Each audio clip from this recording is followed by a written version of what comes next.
तो हम नाचत ना हो हम नाचत गांव में नहीं ये हां पता नहीं आई है उठ जाए तो गांव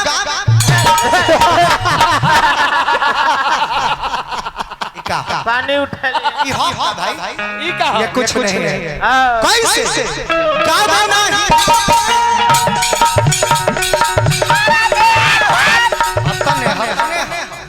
काहे गायक कैसे हमने हमने के हाथ में माइक बा ओतने ना चल जाई बा स्पेशल नाचे खातिर तो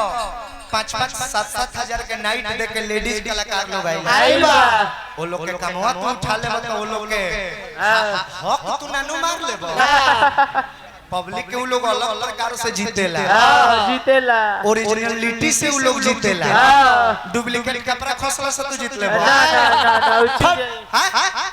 नचनियन के जब बर्न ठेलौला से लोग खुश ना होई तो तारा डिक्की हिलौला से खुश भाई गाँव नहीं गावे ना सुर जाने ले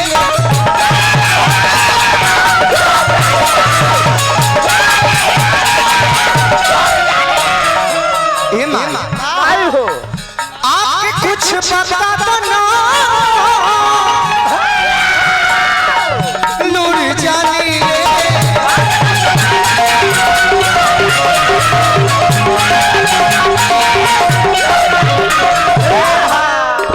अनेकों रुपया करवा भरोसा कहने हार्दिक अभिनंदन राजन भैया नो अच्छा भगवान से प्राप्त रहे पद प्रतिष्ठा में 4 चांद लागत रहो अजौना जगह से ही रुपया देले बन ओ मैं कहियो कमी मत हो माई गावे नहीं आवे नहीं सुर जानी ले आपके कुछ बताता ना लूर जानी ले तो सुन लना है रोशनवा के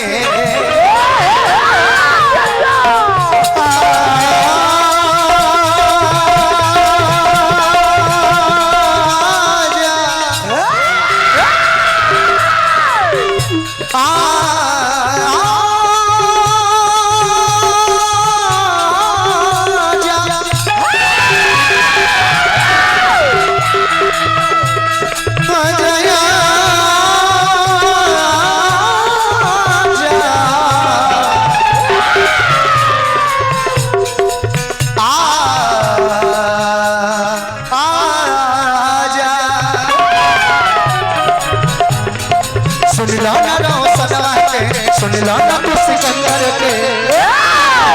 अरे दरखास्त ये माई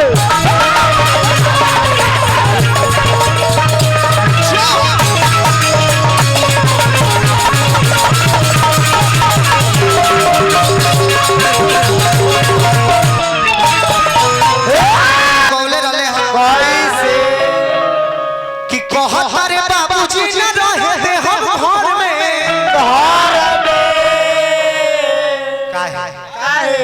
काहे कि 4 बेरी और होने आवेला दिन भर में तो हो गईनी कंगाल हम तो माल के चक्कर में देखने नो हम तनिका से कहनी त हमरा से छीन लीहल हालांकि गीतिया गंदा नहीं तनिको ना भोजपुरी ऐसन भाषा बाकी एगो वर्ड के कई गो अर्थ बा माल जौना शब्द के नाम हां जी माल कई प्रकार के होला दो पे मार लेला के बाद बुझाला कि हम नीतीश कुमार से बड़े हैं हां वो माले हो एकरो के माले कहल जाला दूध दही खाए खातिर दुआर पर पोसल जाला ओकरो के माले कहल जाला ना रुपया पैसा के हमनी के माले कहिले घर उर बनेला त गिट्टी बालू 4-5 के मिला के माले बनावल जाला हैं अभी हमनी के जौन मन मिजाज में चलता वो माले जाती रही भावना जैसी प्रभु मूरत देखे तिन तैसी लाल चश्मा लगाए में लाल लौकी पियर लगाए में पियर लौकी काला लगाए में अनहार लौकी साफ लगाए में सादा तो साफ लौकी लौकी ना लगाए ना लौकी तब अनहर होबो अरे भाई तो मोतियाबिंद के पेशेंट के तू बात बता लेकिन हमने कही है ना ना ना लौकी हां हां लइका गणेश जी से कहले के बाबा ए बाबा बिरहिया अंदाज में बाबा अरे मंगल बरसाई के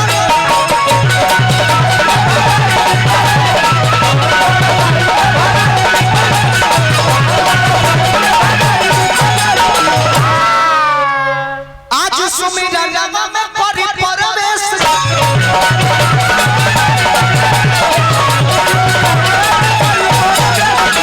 मंगल बरसाई के भगाई दी कलेश जी आज सुमिरन में करी परवेश जी तरिधि सिद्धि संग ले आई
स्टेनवा कहां बा बड़ा वाला